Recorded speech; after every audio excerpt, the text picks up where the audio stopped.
commandements. La parole d'Allah eut le dessus.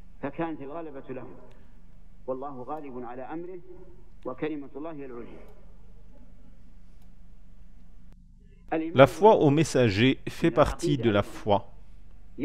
Nous devons croire en tout messager qu'Allah a envoyé à ses créatures, que ce messager-là était sur le droit chemin et qu'il a prêché la vérité. Cependant, seul le dernier d'entre eux doit être suivi. Quant à ceux qui l'ont précédé, si leur loi concorde à la nôtre en certains points, alors en ces points-là, sa loi est une loi pour nous. En ce qui ne concorde pas, ce n'est pas une loi pour nous. Il n'échappe à aucun de nous que par notre foi en Muhammad sallallahu alayhi wa sallam, nous sommes croyants en tous les messagers d'Allah, et que celui qui mécroit en Muhammad sallallahu alayhi wa sallam a mécru en tous les messagers, même son messager qui lui a été envoyé et dont il se prétend adhérer à sa religion. Il a mécru en lui. C'est pour cette raison qu'Allah a dit « Le peuple de Noé traita de menteurs les messagers », alors que Noé, alayhi salam, était le premier messager aux habitants de la terre.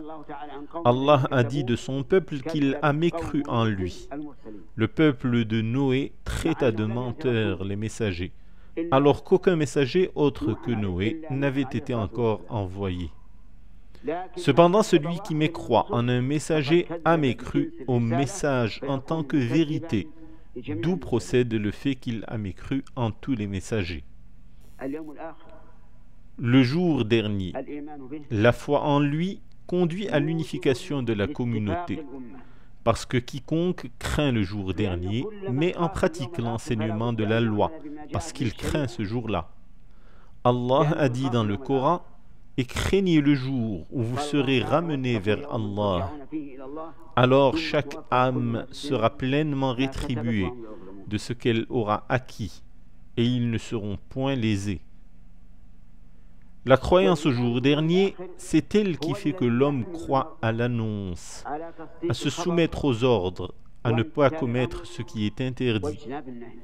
N'était-ce la foi au jour dernier, nul n'aurait fait une bonne œuvre, sauf ce qu'il juge lui-même bien de faire. Si la communauté de l'islam croit au jour dernier, et elle croit effectivement en lui, cela doit engendrer son unification. Sa conduite se corrigera de même que son culte et les relations entre ces individus et avec autrui.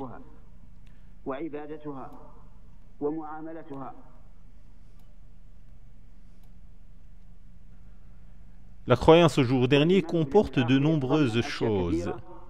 Le cheikh de l'islam, Ibn Taymiyyah, dans son credo dit Al-Wasitiyya, a signalé le discriminant permettant de connaître les choses qui en font partie, en disant « La croyance au jour dernier englobe la croyance en tout ce que le prophète sallallahu alayhi wa sallam a annoncé comme choses qui auront lieu dès la mort. » Quant à la croyance à la prédestination, bonne ou mauvaise, c'est aussi une chose qui conduit à l'unification de la communauté, si elle y ajoute foi comme il se doit. Il n'est pas ignoré que les gens se sont divisés à son sujet en trois parties. Des gens qui ont exagéré dans leur foi à la prédestination, en niant tout libre arbitre de l'homme. Des gens qui n'ont pas eu la foi à la prédestination, et des gens qui ont eu une position médiane. Ces trois groupes doivent se mettre d'accord sur une même position, inspirée elle-même de la religion musulmane que Muhammad sallallahu alayhi wa sallam a reçue de son Seigneur.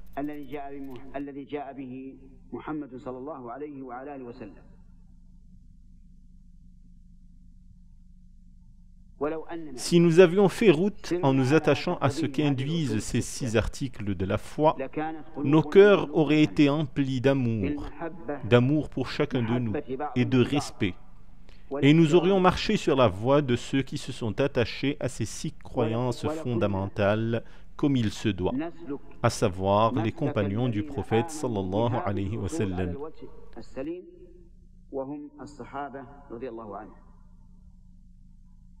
Nous aurions bénéficié du respect des autres peuples. Malheureusement, les gens se sont divisés et ont disputé à propos de leur religion. Leurs ennemis les ont infiltrés au point de pénétrer dans leurs demeures.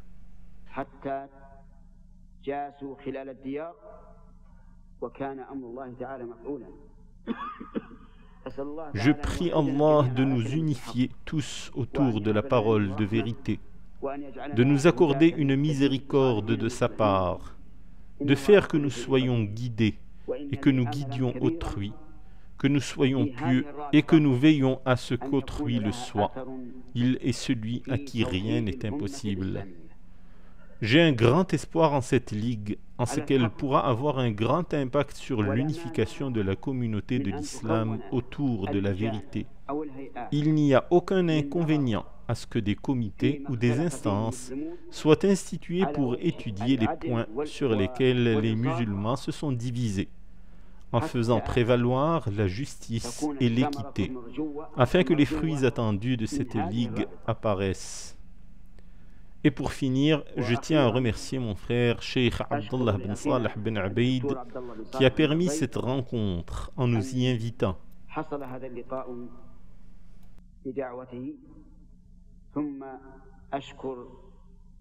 Tout comme je tiens à remercier tous ceux qui ont œuvré à créer cette ligue comme il se doit.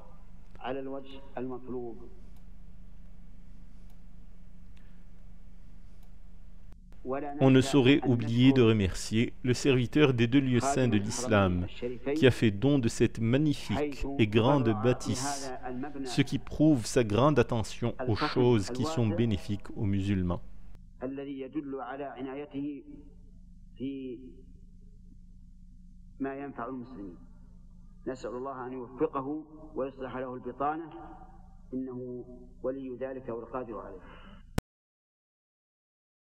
فارتقي في الخير وارقى أفقا إنها العلياء تبغي مسلما أنت عنوان لأمجاد الأولى فاهجر الأوحال واصعد في السماء فاهجر الأوحال واصعد في السماء فارتقي في الخير وارقى أفقا إنها العلياء تبغي مسلما